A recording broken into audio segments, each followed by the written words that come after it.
Welcome to My Tiny Bottles, the series where I explore my grandmother's legacy of miniature liquor bottles, one tiny bottle at a time. I'm your host, Tammy Coxon. This is a very moldy bottle of Jack Daniel's whiskey, so that's exciting. The story of this tiny bottle of Jack starts with an enslaved man named Nathan Nearest Green. He was born in the 1820s, and his enslaver was a country preacher and distiller by the name of Dan Call, who was reported to have said, "Uncle Nearest is the best whiskey maker I know of." One of the things that made Green's whiskey the best was his use of sugar maple charcoal for filtering the whiskey. Today, this process is what distinguishes Tennessee whiskey from its nearly identical sibling, bourbon whiskey. In the 1850s, a young boy named Jasper Newton Daniel turned up on Call's farm. He was the youngest of a family of 10 and motherless, looking for a way to improve his lot in life and escape his hated stepmother, so he begins working on the farm doing various chores. But as the boy called Jack grew, he became increasingly interested in what was going on in that distillery that was located on Call's property. Eventually, Call turned him over to Nearest, instructing the skilled distiller to teach the boy everything he knew.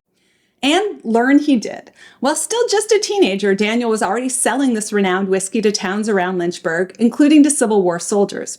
After the war, Daniel would go into partnership with Call in the distillery business, eventually buying him out in 1875 and renaming the distillery for himself, Jack Daniel.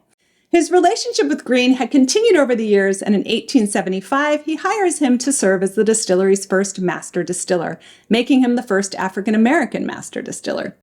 Green retired in 1881, but his sons and grandsons would go on to work with Daniel as he expanded and built his whiskey empire. This story's only recently been brought to light when the company began preparing for its 150th anniversary and researching its own origin story. Check out the show notes for a link to a New York Times article by Clay Risen that broke the story. And that article caught the attention of a woman named Fawn Weaver. She would go on to found Uncle Nearest Premium Whiskey to honor Green, new brand of Tennessee whiskey.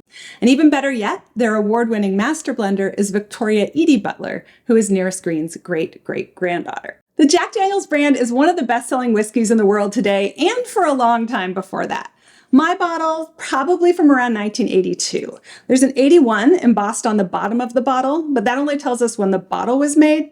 But because the rules about what terminology have to appear on tax labels changes through history, the color of the label, red, and the fact that it says distilled rather than distilled spirits means it must be from between 1982 and 1985. This bottle is also a fun find because before 1987, Jack Daniel's bottled the black label Old No. 7 whiskey, like this bottle, at 90 proof or 45% ABV. But in 2002, it switched to just 80 proof. So that should make for an interesting tasting comparison down the line. Thanks for watching My Tiny Bottles. Be sure to subscribe so you never miss a bottle. And if you have some good Jack Daniel's info to share, drop a comment below.